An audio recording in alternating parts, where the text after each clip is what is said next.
Just waiting for all the connections to go through. We're on LinkedIn today, I think. Yes, we are. So, good morning, LinkedIn.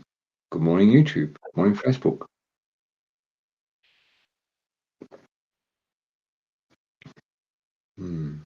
So the link it just goes to your followers, yeah? Yeah, it's on my LinkedIn profile. Okay, I'm going to open it up and put it quiet because it's just come in telling me you're on LinkedIn. Yeah, that's good. Something went wrong. Please try again. Oh, good. Right, we'll try to look up here on LinkedIn.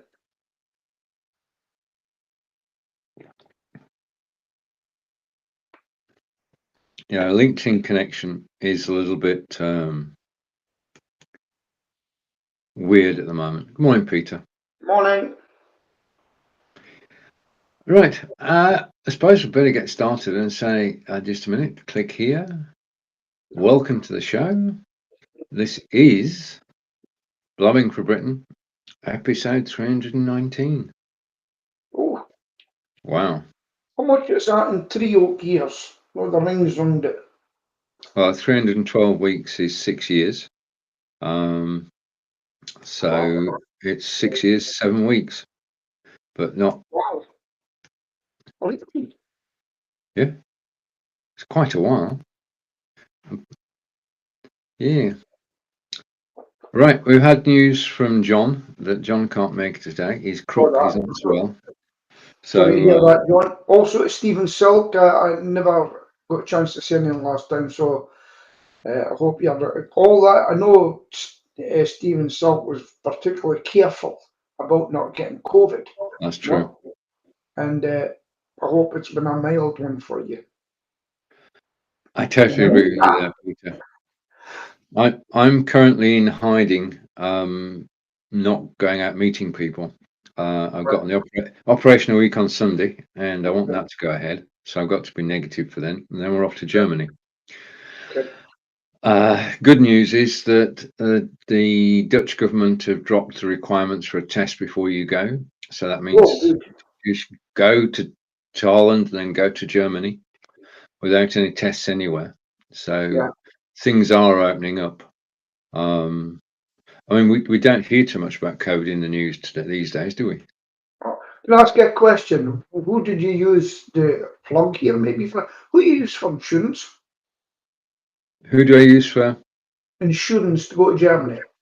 Angelika takes care of all of that. All right, okay. Yeah. Because I'm gonna on the 12th of May, I may end up in Germany. Ah, good.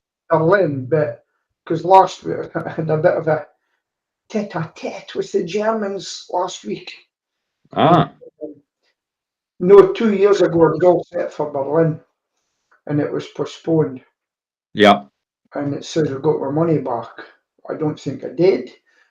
So that German efficiency wasn't there as usual. Have you got a ticket to show us? So I sent them over a ticket. However, I met a German from Berlin who had a stand, and he invited me over to Berlin. Oh, good. Yeah. Excellent news. Beautiful place to visit. Now, really going to have to go and learn some German so I can do the basics. Well, you can join us tonight, Peter. Lesson starts at 7 o'clock. Do you know the problem with me? I like it fast and quick. It is. It's online. There are myself and two friends and Angelika, and it's all on Eyes-On, EYESON. And it's all very private, and that's it. German lessons. Right, so now, right, what I was going to say to you, back to you. Let's get a show off the ground and see what your agenda was. I haven't got an agenda. Our friend who's not here today, John, said we shouldn't have an agenda. We should actually talk about what was going on. I've got the picture bottom right-hand corner, which is from the Ukraine, from Roxanne, and she painted this, and she's selling it on eBay. And if you buy the painting, the money goes to her, no fees from eBay, and the money then goes into the Ukrainian economy. So I suppose that's a good place to start, isn't it? Ukraine, really. Yeah. Well, first of all, I don't know if people know this, so I'm going to tell you. I do believe that this comes through Ukraine at some point. The engineers are there, It and is. it's amazing that they've carried this on. So well done. Hope you've got 10 hats on. I did speak to one of the engineers on the tippy tappy thing, and I do believe they've moved to Western Ukraine, where obviously it's safer for them, but they're still managing to get it out. So that's as far as that's concerned. So a good shout out to Be Live, and I promise I will get it working again because I found my pest talk group again. I'm working on all that, right? Yeah. And there's a new guy on Facebook. His name's Peter Stewart with a tie and a chubbier face. It's me. Yeah. I noticed your new account. I'm building up a new account for Yeah. reasons that you know about, and keeping it on in case the password's sorted. So, what's your thoughts on Ukraine at the moment, Stephen? Well, we've got 3 meetings taking place today in Europe. President is coming over. Boris is going, and NATO are meeting, and the EU are meeting, and I think somebody somewhere has got to be able to broker a ceasefire. That's got to be rather than knocking 7 bells out of each other and actually murdering people. Yeah. There should be a ceasefire as soon as possible. Yeah, the problem is with a ceasefire, it's good. Now, what I'm led to believe is the Ukrainians will want their land back, but the pro-Russian Ukrainians will want to keep it. And you've got like a Lebanon type situation, you've got a Northern Ireland type situation, and they could say to them, well, if you're wanting to be Russian, go to Russia. And they'll say, no, we're Russians here. This is our land, And if you've got that catch-22, I don't know if the United Nations can go in and like set a buffer zone. And Yep. some people in West Ukraine who are Russian, pro-Russian, would maybe have to up sticks and go to the eastern side, or opposite, people who are pro-Ukrainian may have to leave and go to their side, and you will never have peace there. You will never have it, and either that, it's all out war, and a winner is declared. But I've just been listening to the news, and there's some dissent amongst the Russian ranks. You will probably hear about the generals are getting bumped off. Okay? Yes. Yeah. And I heard today, now you've got to take it, no, just with what you hear, some of them getting bumped off by their own people, soldiers. There was a talk today about one tank soldier went over his officer in his tank. That came out in the news today. So there's all sorts of things happening. Now, the cancellation was done. So the president of Ukraine has actually banned about 11 other people broadcasting. What's your views on that? In times of war, Peter, I think we did the same. Basically, you have to have a situation where freedom of speech goes out the window, what you're actually trying to do is to win the conflict. Yeah. I mean, there are counteroffensive taking place for the first time, where the Ukrainians are actually fighting back in towns north of Kyiv, and the Russians are actually being pushed out of places that they'd overrun. Yeah. But the thing is, I just got to be. the meetings taking place today will agree to send more arms to the Ukraine so that Ukraine can fight their own war. Okay. But every missile that goes and every missile that's fired is going to kill somebody, and be they Ukrainian or Russian. Should we be fueling? Well, it's a catch-22, isn't it? Because if you don't send the armors, then Russia has more than Ukraine, and Russia will just carry on with the war. But if the Ukrainians fight back, it lasts longer, but more people get killed. Now, here's another interesting thing I noticed is there are men from Belarusia, right? Mm-hmm. Who have went and they're fighting for Ukraine. Right. And obviously their government isn't very popular with some of the people, the Belarusians, because you know how, because they regard him as a puppet to Putin, the leader. And they said they're going to fight with the Ukrainians. This guy's American, actually, Belarusian, he's over. And he says, if we'll have to, we'll go and fight in Belarusia too if he wants it. So it's just building up and building up. Yeah. The thing that would be really bad is if it spilled over from Ukraine into a neighboring state. Yeah. Yeah, either by accident or by design. Yeah. Yeah, because as soon as a NATO state, a NATO country gets fired on, then NATO is bound to actually intervene. Yeah. And Belarusia aren't exactly friendly towards Ukraine. Yeah. And they actually let the Russian troops come through the border into Ukraine. Yeah. Yeah. So by rights, they could be bombed by the Ukrainians, really. Yeah. Yep. But that's escalation, isn't it? Yeah. That's escalation. I don't know if the Ukrainians are playing a game of containment. I don't know what the Russians are up to. I thought by now they would have been in and totally, swamped them, a blitzkrieg by now. What's happening?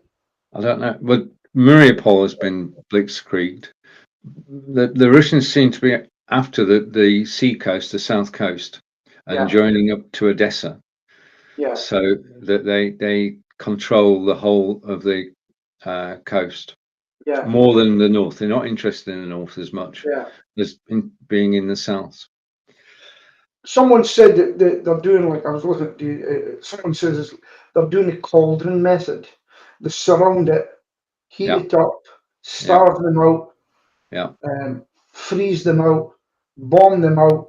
And I think this is probably the game that they're playing. Why put your troops in to get maybe killed en masse when you can surround them and create a siege, really, True, very true. So, I mean, that's why we support the Ukraine in this. That they didn't ask for this war, and as from my point of view, if there's a truce, it cannot be called soon enough. What surprised you, right? And many people probably don't know this, but there are people in Britain, there are people in Australia, other parts of Europe who are actually supporting the Russians. You don't hear much about, but there are. No. I have American contacts on Facebook, and some of them, the right wingers, are actually taking the Russian side and saying that the Russian finds itself surrounded by NATO, and this is self-preservation. They don't want Ukraine to be part of NATO, and it's a legitimate war. Which war is never legitimate. War is. I'm not. Basically, there are people who. Well, I did read even some American politicians are supporting Russia in the right to defend their countrymen. It's just a mess, and that's a mess. Yeah, And I've always told you, remember, I always look at two sides of a story. I'll look at this and I'll look at that. There's a guy called, I think he's called Paul Lancaster, and he's been in East Ukraine for years now, and he makes his money by people paying into him, and he's with the pro-Russian forces giving messages out, and I go between the two to see what they're saying, you know, and just see the different commentaries that are there. But I don't know what's happening in Moscow. Seemingly the cyber hackers from America, anonymous, have been hacking their systems, and I don't know what's happened to the people. We'll never really know. We are getting more news through than you would do. Basically, as we know, the ruble has fallen 22% this year, which means that all imports are more expensive. The price of sugar has gone up 14% in the last week, even though Russia is apparently self-sufficient in sugar. Much as we had when the pandemic struck, people are panic buying throughout Russia. You've got queues outside the shops. It's like being back in the pre when the wall fell. The Russians know that there's something going on, and they know they're losing out economically. Yeah. The bit of touch your worst noise. Hey, good thing is I don't take sugar, folks.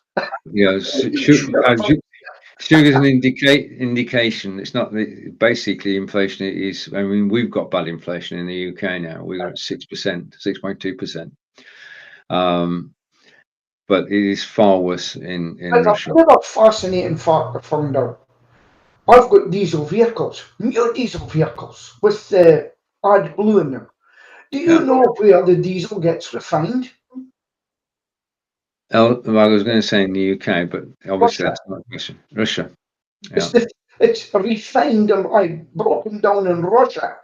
I don't know what's going to happen there. I think to try and do the war economically will take ages because people will fight to the end and go on their rations and whatever. They'll be fit because they won't have all the McDonald's and the KFCs and things like that, and become a fit nation again and slim but you mentioned McDonald's and Kentucky there. Burger King is a different thing entirely. Burger King in Russia is a franchise. And Burger King in the States said you should shut down, and they said no, it's our business, you can go and do a runner. So Burger King is still open. I know about that. Now McDonald's is a franchise, but are they franchised in Moscow? I don't know, but Burger King just can't make any headway. They can't close it down. I think, as you say, McDonald's have, KFC have, a lot of other international companies have said we're not trading in Russia anymore. But well done, McDonald's. I don't eat your food anymore. I used to. That's why I became obese. No, I'm only just saying that. Well done, McDonald's, because you probably don't know this, but they're paying the wages of the Russians. Were you aware of that? Yeah. So they're paying their wages, and when this comes to an end, hopefully we'll all be through it, but there's going to be a lot of bitterness in that area for a long time. And I mean, do you know what President, is it, I can't pronounce his name, the Ukrainian president is asking for? Oh, Zelensky. Yeah, Zelensky. Yeah. He's asking for a truce at the moment and talks with Putin. Right. Amongst other things. For what? But Putin's going to say, I want that land. And he says, you're not getting it, belongs to us. Okay, let the battle commence again. I mean, we don't know everything that's going on. Hopefully the negotiations going in the background where they're working out a ceasefire agreement.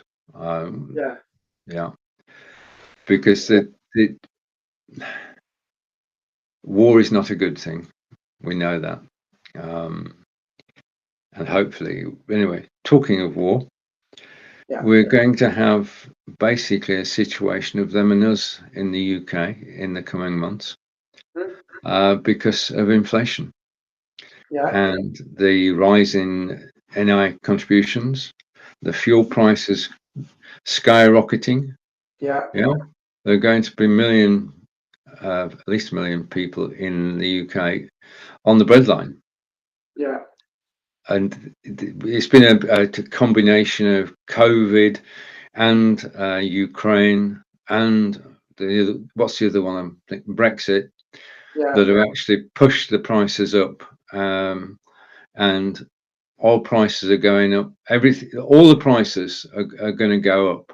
I mean, when's the last time you in a supermarket you actually saw a special offer, a 2 for 1? No, I go looking at the meat products to freeze it. Yeah, They're not there. And I yeah, remember at Tesco's, I used to go at a certain time of night, they stopped it. People were actually fighting each other, yeah, to get the cheapest meat. And I know one shop that used to buy loads of it and take it back and resell it. I know that yeah. for a fact. So one boy I go, he used to go in and he would grab everything so they couldn't get it. He'd flip a trolley and he'd walk about for a Yeah. while until they disappeared, then put it back. But they actually banned people Right. from going in, Yeah. Yeah. Okay. Yeah. So we're in for a rough year from an inflation point of view. Right. Anything else I can talk about? Right. Let's talk about Berlin. About what? Berlin. Yes. I've got my cataract operation a week on Sunday, so I'm staying in sort of semi-isolation at the moment, so I don't actually catch COVID before the day, because I do want the operation to go ahead, because then I'll be able to see, which you don't know how bad your sight is until you actually get good sight. So I'm looking forward to getting good sight back. I mean, you notice gradual changes. I mean, the primary one, I suppose, is reading car number plates. Can't do it unless the cars are close to me. And then on the television, if you're watching Sky News, you've got the news flying across the bottom of the screen. Yes. Well, I can't see that. I can see the letters moving, but I can't actually read it. I mean, close to work is not a problem. I can see everything now, but once you get a bit further away, so I'm looking forward to. Perversely, I'm looking forward to the way I'm looking at it is getting my sight back, not having an operation. And then, of course, the week after that, we're off to Germany and going to spend 10 days with Angelica's mum in Schutthof in the northeast of Germany. I'm really looking forward to country walking and visiting places we've not seen in the last 3 years. Yeah, because Angelica's not seen her mum for 2.5 years now. So that's a change. And you're going to go to Berlin. Peter. Well, I'm thinking of going to Berlin, just getting it all arranged. Ich liebe Berlin. Oh, wonderful. I love that city, but it has changed. I was speaking to the chap from Berlin, and I just seen other people that had visited Berlin that I know locally, and when they're putting all their pictures up, I was so jealous, really, really jealous. Yeah. So I need to get back there, and I'm going to, if I don't go to the big exhibition which is on, and thanks for letting me know about it, Germany. Yeah, I'm not happy. Yeah, Stephen. And if not, I will go and visit one of the manufacturers of solar panel prevention, stop pigeons, and I will make a business trip. A business trip. Wow. To Berlin. At least we can do that now. We can actually travel to Europe. We can travel to Holland, travel to Germany. Yeah. You don't have to have a test first. You can just go there, get off the plane or get off the train, and you can just walk about. A recovery letter at all. You know about that? You've got to fill a form in, but you don't have to do anything other than that. Yeah, right. I tried to get a recovery letter because I had COVID, and doctor says we don't give them out. So I eventually got a place to phone in Scotland, the NHS, and the girl was good. She says, "No, they don't get them. That was their feedback. So, but what a job trying to get hold of her. I eventually got in. It was good. I got it back feedback. Yeah. So if you've any time on NHS Scotland, we'll put in the word NHS feedback, and that's where you'll get them. Well, Angelica was researching this morning, and if you do test positive for COVID, then you can't enter Holland for 20 days. Yeah. So if your infection was more than 20 days ago, Holland is fine and Germany would be fine as well. So it's just the self-isolation thing you've got to do first. Yeah. Well, that's what I think I'll probably do, and just do cuff them up. Like this weekend. You know what I'm doing this weekend? I'm off to Glasgow. Glasgow. I'm coming. You're going south. You're going to the south. Yeah. I'm going to see a comedian, and the way they're getting, you're not going to believe this. The way it says you've got to wear a mask in the theatre. Okay. So do you know what he's done? He's bought all the Nicola Sturgeon masks, and everybody's going to be wearing a Nicola Sturgeon mask to get into the theatre. They don't say what type of mask, as long as your face is covered. Yeah. So that's going to be. I can see there's going to be a bit of a problem there, and then I got some accommodation. Right. I don't eat their breakfast now. I just work, and then I'll have a walk about. Have you ever been to Glasgow? I bet. Yeah. I many moons ago I was an accountant, and there was a company called. Thank you. There's a company called Trident Electronics, and Trident had branches throughout Scotland, Kirkcaldy, Stirling, Glasgow, Edinburgh. And we used to go up and we used to do the stock audit. So you turn up early doors and you drive. Well, we drove overnight up to, drove up overnight to Kirkcaldy, and we got to Kirkcaldy and then we went inside the store and we take stock. So that's a washing machine, that's a fridge, that's a television. And we had to write it all down and check the stock take. And that's how I got to know Scotland. I actually worked. Yeah, those were halcyon days. I was only in my early 20s then. God, that's a long time ago. People are taking stock of what your firm had in their offices. Basically, we were external auditors. Okay. And we were appointed to actually go and check the stock takes to make sure that the stock takes were fair. Because Trident was a public company, trading on the stock exchange, so it had to have its accounts certified. And the firm of accountants I worked for was subcontracted to do the Scottish end because we were nearer to Scotland. Anything missing that should have been there? Occasionally, this is stock taking. Things do go wrong. That's what I visited. I was fortunate. You go up early in the morning, do the stock take, stay overnight, and then we have a look round. So I've been to Stirling. I've been to Kirkcaldy, I've been to Glasgow and Edinburgh. So yeah, happy days. Well, many years ago. I absolutely love Glasgow. Yeah. I really got on well with the Glasgow. I go to the bars for singing and that, and I really get on well with the people down there. It's not so good in an Aberdeen Rangers day or an Aberdeen Celtic day if you find out for your Aberdeen, but I don't really watch the football. And I was in the army with a lot of people from that area.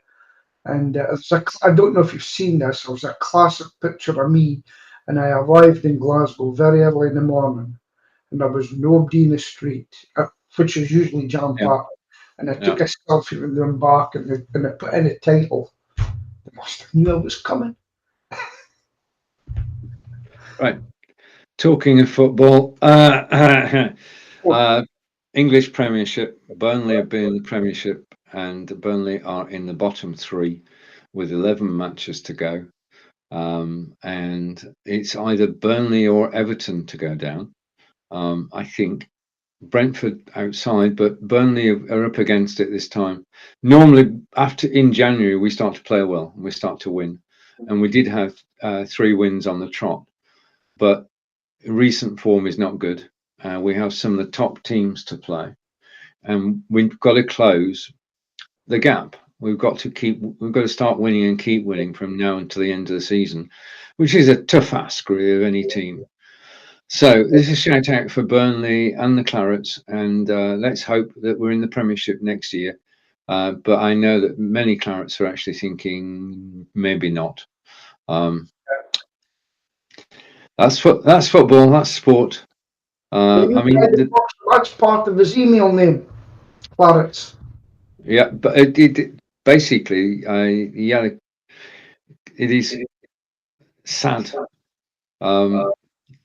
that they've been in the Premiership for 9 years, and then, I mean, the population of the town is only 73,000. Yeah, and when you look at Man City, or you look at any of the London clubs, or the Birmingham clubs, or Liverpool clubs, their population is in the millions.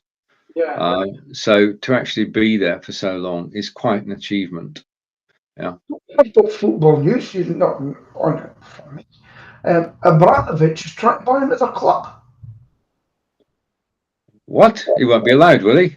No, which one? It must be in a different. No, if you look it up, you'll see. But what he says, he's trying to buy another club somewhere. He's in a safe. I think he's in an area where nobody can touch him. You know, and he wants to buy. What's happening with Chelsea then? Basically, Chelsea, they're trying to sell it. They've got plenty of bids in, a lot of people interested. Whether obviously it's going to cost somebody an arm and a leg to actually buy it. They've basically been stopped trading at home. They've been restricted on what they can do, on the tickets they can sell, and who they can sell them to. It's the biggest mess that you could ever have. Yeah, I mean the football. Sorry, the football clubs get most of their money from television. I don't think that's changed. Yeah. What if the government was to say during this period we will take it over and we will sell it? Oh God! If the government got involved, then the government can't run a ferry company. Right. Never mind a football club. It's there to keep on running it. Right. Okay, Peter. For another reason that you actually live in Aberdeen, what's your take on P&O? Wow, that is a difficult. I'm not sure where the PO is in Aberdeen. We've got Northlink. I got confused. Yeah. Wow. Right. See, you've got to look at it like this. They've been losing a lot of money. Okay. They've been losing a lot of money, and I believe some people are getting up to £100,000. Now, I thought they would have had a talk with the unions and exploratory and said, right, we need to do this, this, and this. Yeah. And this is the package you're going to get. Yeah. If I was working for P&O and I was offered, they're getting 45 to £100,000. Well, I would take it, right? If the offer, because here's the difference. Here's one of the possibles. And we're not making any money. Not making money, we're losing money. Handle first. If we close the business down, you will get the government minimum. We are giving you this offer, right? Yeah. Now, the problem is, how have they lost their money? Is it because of wages? Is that why they've lost their money? Or is the price of the ferries got to go up or down? So that's the problem. Stephen, if you had a business that was losing loads and loads of money that could shut you down, what are you going to do? I think we're on the same side here, Peter. There should have been due process. If you're losing money, you have to make changes, otherwise the business just stops and everybody loses. Yeah. You've got to make changes, but there is a procedure to go through. I mean, to fire 800 people in a Zoom call is not the good use of technology. Yeah, you turn up for work, come into the boardroom or go into the room, watch the video, and at the end of the video, you lost your job. That's not the way to do it. You can't do it. That's another thing. Yeah. And how would they have done it otherwise? They would have had to go each area and be there. The rumours would have gone round in this. They've used technology to get a better. It's not a good message. Because if they'd used the technology like we do, to get a good message over, no problem there, right? Yeah. So, listen, folks, get used to Zoom, get used to these Be Live, get used to it, because it's going. I've told my suppliers, don't come to Aberdeen. Meet me on here. I'll give you a link. Yeah. I'll speak to you. Oh yeah. Yeah, indeed, indeed. I mean, It's not nice, but they're not the first, and they certainly won't be the last to say. But there are generous packages out there, you know. I always remember many years ago that a workforce, I can't tell you exactly, said to the owner, "We've been working hard for you, we want more money," basically. And he says, "No, you're not getting it." "Okay, we're going on strike." And yeah, he said to them, Tata Steel done it as well, he said to yeah, them, "Fair enough. The minute you walk out at gates, I will shut it and I'll never open it again." So they done their mass walkout yeah, and he shut the gates. yeah, He didn't sell us a going concern yeah, and he just closed the business. yeah. Now, when that happened with Tata Steel up in Scotland, Mm-hmm. the union said, "Hold out, do this, do that." They just says, "No problem, we're shutting it down." And you know what happened? The union guys were kicked out and the people said, "We'll talk to you." And they've Right. still got their jobs now. Yeah. Because Yeah. they threatened to go to this. We'll just take the plant to another country. I think it was. Because they're Indian owned, you see. Yeah. And That's right. That's right. Yeah. that's what happened there. So it's calling the bluff. And you know, if people have reached enough money in their life, right, yeah, I've give you jobs for all your lives for years, I'll look after you, and this is what you do. Well, unfortunately, I'm shutting it down. Can you Yeah. not sell it on? Really? Why should I sell it on to you? That's a hard way of looking at it. What do you think? Yeah. We live in a multinational world, and international companies have more power than some countries. Yeah. It's a fact. It is a fact. Here's a little on me, right? I'm touching wood when I say this. Okay. I get on with my staff. I treat them as family. I've got Mm-hmm. a good bunch of, they're all older guys, right? And I try to look after them as best I can. Now, when you've got your own business, suddenly you're the employer, and you've got to try and make everything right for them. But I'll tell you one thing I learned is have a happy workforce. You know, that's what I do. Bring in coffee and things like that, and give them the training. And one thing I've really concentrated on at the end of last year, this year, I've concentrated on training them so they can do the job efficiently and looking after them. If there's any concerns with that, I had one. Their wife was ill. I said, just take the time that you need to do things, and that worked out way. Because look back, when I was ill as the employer, my staff looked after me. So that's what I'd say. I I used to be an employee. Now let me tell you something. Some of the jobs I went to, I absolutely hated the management. And I'll give you a case of instance. I was a bus driver and you handled money and you were a thief until proven innocent. And I never forgot that. Now, the chap that pulled me up for a 10-pence ticket one day many years ago, he turned out a big thief and he was in the papers and I got the chance to meet him. There you go. That's my take on it. Okay. Right. You had me for a moment there. Right. Now then, Prince William and Kate are abroad. They're in Jamaica, and they have expressed sorrow for the slave trade, which is right, and the Jamaicans have accepted that.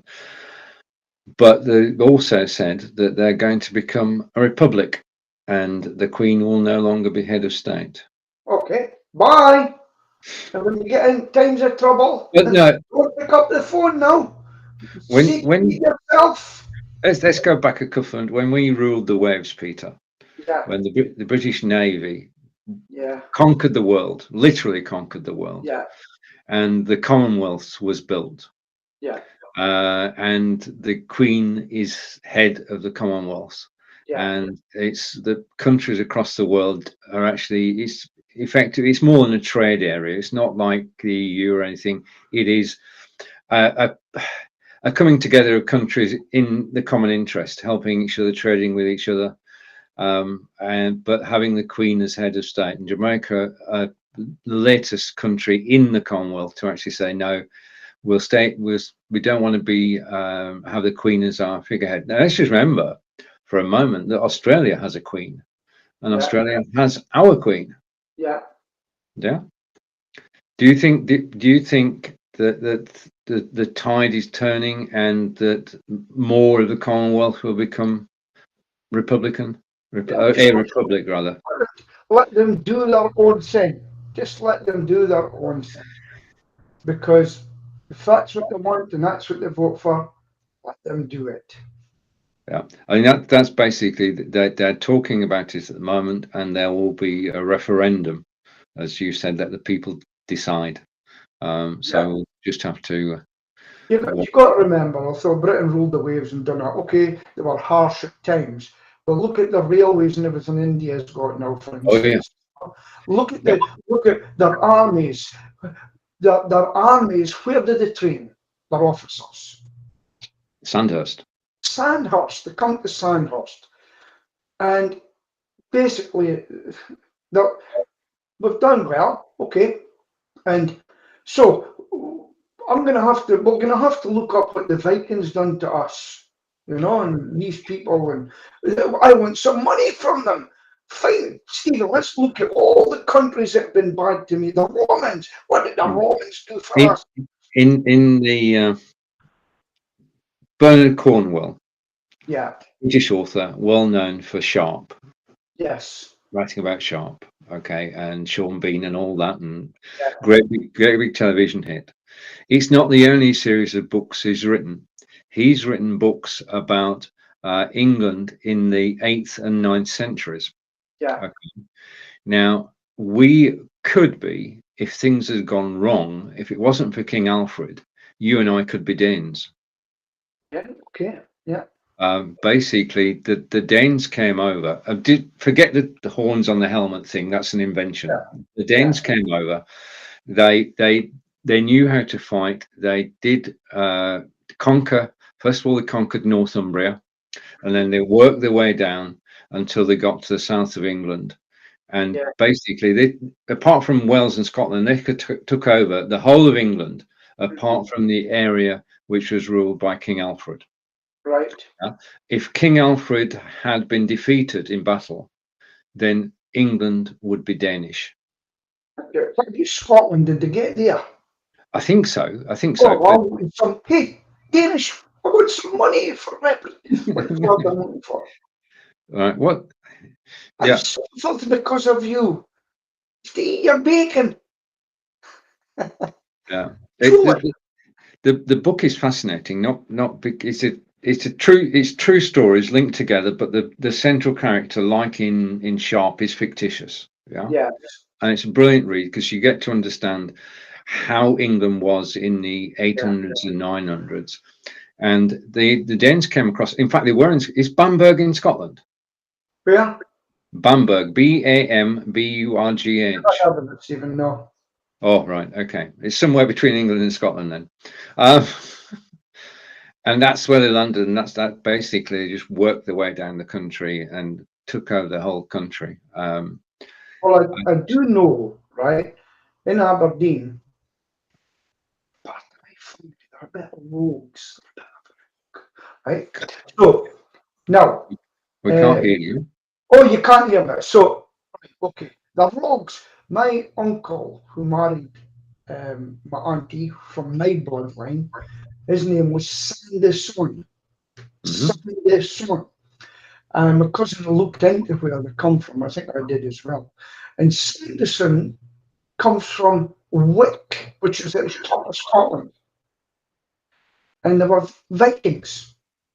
And from Wick, they worked their way down to Aberdeen. And there's not a lot of Sandersons in Aberdeen. Sanderson, that's the name, Smurf Sandy. Okay. And the other one, so that's a small part of my family.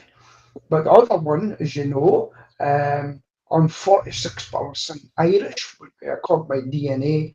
And Roberton, not Robertson, Roberton came from, at the time, Londonderry. And they came up to Aberdeen, my great grandfather and grandma, and they were Roberton, and they come from Londonderry to Aberdeen. And if you look in the phone book, I don't think there is such a thing now, but there's only about 5 or 6 Robertons in Aberdeen. So it's a little bit of history for you. And my mum was a Roberton. Is ton short for town? Pardon? Son is son of, yeah? Yes. Yeah. And ton is town, or I don't know. Well, yeah, I think it's a place near Dumfries called Roberton, because I phoned one guy in Aberdeen, a fireman he was actually. I says, I'm just checking to see if you're a relative of mine. He says, I've been looking at that. He says, I'm not a relative. We worked out, so it looks as though I'm not a relative. And basically, yeah, if I find out more, I'll tell you. But there's not a lot. I couldn't go any further. I got back to Londonderry, but we couldn't take it any further because of the troubles that developed. There's a lot of the documentation. But down in Dumfries, there's a lot of it because obviously came over, and a lot of them have actually emigrated to America. Roberton. And I'm sure some of them went on the ships. When they stole a loaf of bread or something, they were sent to Australia. Sure, it happened to them. Right. I just wanted to show a photograph, because this is going to be, hopefully, today is going to be an historic day. This photograph at the top, I'm trying to get it full screen. Okay. Is NATO leaders gathered together as Ukrainian war enters the second month, and I can't actually take it big. Oh, there you are. Can you see that? All right. Yeah. Okay. Let me come back to the studio. So there we have it. The leaders from around the world, and look who stood next to not Bush. Oh, Biden. You've got Biden, Johnson. Yeah. How many of those can we name, Peter? Ooh, let's have a look. Well, I can see the Viktor Orban. Yeah. There. Who else? Joe Biden. On the right-hand side is the Turkish president. Oh, I can't remember. I know him. I've forgotten his name. I know who he is. Right. Okay. That's Trudeau. Yeah, on the left-hand side, 2 down. On the left. Yeah. Communist Trudeau. Now, who's the lady holding Joe Biden up with a pole at the back? I don't know. Let's just see if it's got the names underneath. It should have. It doesn't have the names underneath. You won't have to stand much longer, Mr. President. It'll be a short photo call. Where's my wheelchair? Where's my goddamn wheelchair? No, then. Spot the president. Anyway, there you are. Historic meetings taking place today, where countries around the world getting together and see what they can do about Ukraine. Hopefully they'll talk about other things as well, but I'm rooting for a ceasefire in Ukraine as soon as possible. You know, a lot of the Russian soldiers don't want to be there. Yeah. The Ukrainian soldiers, some of them don't want to be there, but they've been forbidden to leave the country for 18 to 60. And they've been forced basically to join the military or militia. But probably most of them want to be there to fight the country, but they are stopping are looking for people trying to escape, because you'll get pacifists in any country. Yeah. And we're not, don't want death figures, but we're not getting the true figures from Russia. Nobody's been able to give us the true figures. I think a lot of people, thousands, been killed.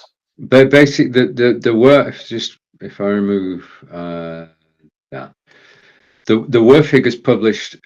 They were published for about an hour in Moscow earlier this week to say that over 10,000 Russian troops had been killed. Now that was only up on the website. This is a Russian government website. Publishing real figures. Wow. And it was only up there for about an hour, and then it was taken down. But obviously, people got screenshots of it. And a death is a bad thing, and 10,000 people on one side, and we don't know how many on the Ukraine side. This is a war of attrition, as we've said, and there can be no winners, because the Ukrainians are being armed by countries from around the world. The UK is going to send another 6,000 missiles to shoot at Russian tanks. And it's like a war game, a real live war game being played out, and you're actually able to sit on the sidelines and supply which side you favor with arms, and they all kill each other. I'm not saying people are rubbing their hands, like the arms industry. Oh yeah. They'll be sitting there watching how their equipment is working. It's, oh, I'm glad we made that. We made that. Oh, that's a problem. And all this is happening just now, you know. Another figure is they reckon that for every soldier killed, okay, there are 3 injured, which puts them out of action as well. But seemingly the bodies are going back in a night train, and someone had taken a film of it, and the Russian police confiscated the camera, and so the trains are going back at night. Now remember, this is what happened in America. The body bags started coming back. Oh yeah, it is. So Vietnam. Yeah. The body bags, when they were seen, that's what happened. So it's very interesting, and I just hope that the Russian people can do something about it in their own land to get it. Did you know about Tsar Nicola II? I know he was murdered. Right. But that little. Do you know he was the Colonel-in-Chief of my regiment? Oh no. Right. So let me tell you. So we were the Eagle from Waterloo and Murberry, a Greyberry. And we've got the Eagle and the 3rd Carbineers. We joined with them. And on the back, there's a black patch. And that is in memory of Tsar Nicholas II, who was Colonel-in-Chief, because he was a cousin to Queen Victoria. Now, obviously, he was murdered by the Bolsheviks. And I can't remember how many years ago, 10. My regiment went over to Russia, exhumed his body, and gave him a full military funeral and reburied him. Was you aware of that? No. There you go. So that's it's an honorary Colonel-in-Chief again, you know. And so that was that. Right. So it's a wee bit of knowledge for people. Okay, now today is a busy day. I'm just advanced notification of today's broadcast. I'm live. There's never been a day like it. Live with Peter at the moment. Live at 11:30 with live video sales, talking about how to go live and sell. I'm live at 2 o'clock on Amazon Live, selling, and then I'm live at 6 o'clock for OneStream.live in their Facebook group, talking about a new feature they have, which is the ability to broadcast to your website when you don't have a website. There you are. It's too much for me, Stephen. Where do you all this, you know? And then I'm not finished yet, Peter. And then at 7:30, I'm appearing on camera for a 2-hour German lesson. So today is a busy day. Wow, that's a busy day. I've got to tell you, Stephen's an old man now. I don't know if you know that, but he No. certainly sits. I watch things and learn a bit, and then I forget it, and I have to come back and ask Stephen, because one day I will be an associate for Amazon as well. I can tell you that. I just have Indeed. to get my feet, because I would love to do that sort of selling. Can I tell you about one of the best purchases I've had? Off you go, Peter. Right, one of the best purchases I had recently for £16, and my friend John Upton sent me the link. It's a battery mobile charger for your phones, etc. And it actually